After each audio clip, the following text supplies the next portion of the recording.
Oh, c'est presque. Hello? Hello? Hi. Hi. What do you mean you don't know who this is? Tu es sûr que tu me connais pas? Donc, petit, est-ce que vous auriez bien gâté? Oh my god. It's Milca tea. Et si tu n'es pas content, ça veut dire que ça se l'a jamais.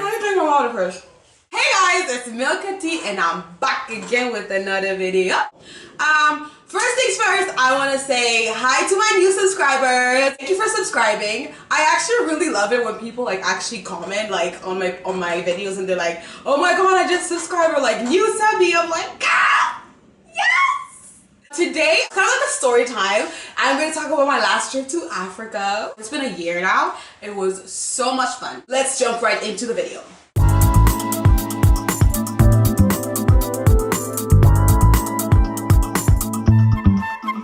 I went to Burkina Faso. Burkina Faso is in West Africa. I went back for a visit. The weather there is like super hot. The houses there are like nice. You know, people think Africa is like a jungle, but it's not. Like there was like really nice houses. Yeah, it was a really nice scene. The center is like red. They have red sand like just like everywhere. Like it looks beautiful. Aux éditions de la documentation française, un petit retour sur l'histoire à propos de la... Honestly, if you go to Africa, you have to go to a market. It's just such a humble place. Like, the funny thing is, like, sometimes when we're driving, there would be like a random horse in the middle of the road. Like, I'm not kidding. It's like a horse, a goat, a cow just chilling in the middle of the road. And I'm like, can somebody come and get their animal, please? It's causing traffic, you know? It's so funny. We went to like a resort like outside of the city. It was really nice. It was beautiful. It was chill, you know. We had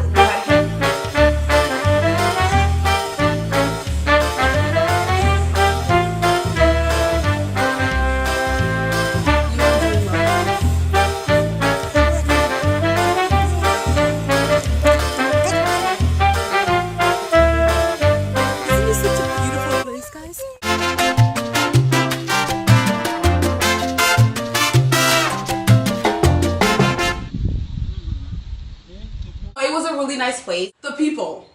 It was the land of chocolate. Like, if you know me, if you follow me on Instagram or anything like that, like, you know I'm obsessed with like dark skinned guys. And they was everywhere. Like, the women there are so beautiful. Nice, smooth, moisturized skin. And I think the reason why is because like it's really hot there, so people don't wear a lot of makeup. And obviously everybody knows that makeup like literally like ruins your skin. So what do people there think of foreigners or like people or Africans who have left Africa and have come back? Guys, let me tell you, we have some family friends there, right? So they came over and we were talking, blah blah blah. The maid of the house was sick that day, so mom was like, okay, well, you know, Milca, you're gonna have to do the chores then. So I was like, okay guys, we gotta do the chores. You guys, because we're family friends, like we're chill, they can do the chores, like, and that's fine, we're cool, we're homies, right? So I was like, you guys gonna do the dishes, I'm gonna sweep and mop and cook, and then we can hang out after that.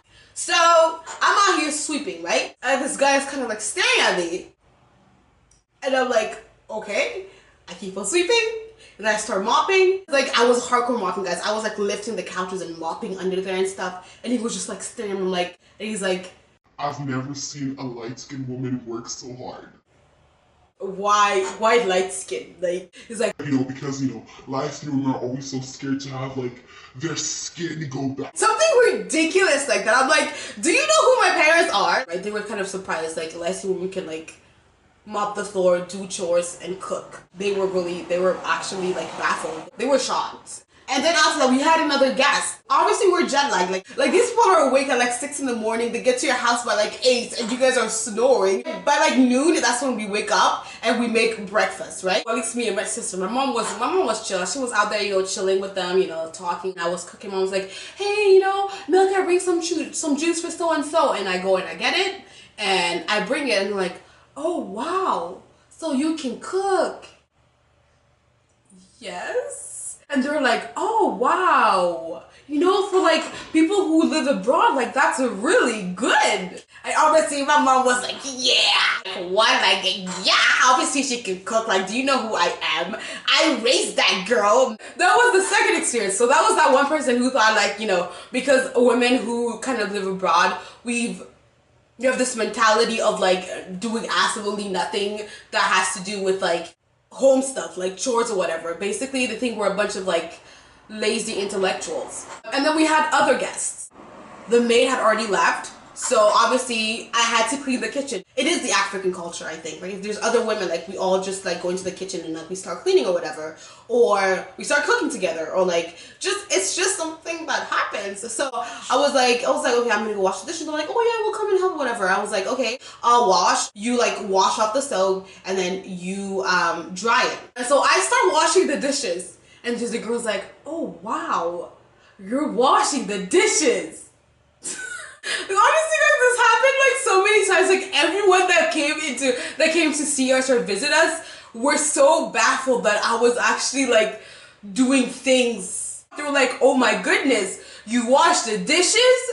And I'm like, yes. Like here in Canada, we don't have maids. And I don't know why everybody was so shocked, but I think people there kind of think that because you're abroad, you've lost that like African culture of like, you know, being a child and like doing chores and all that stuff. They think we just sit at home and do nothing.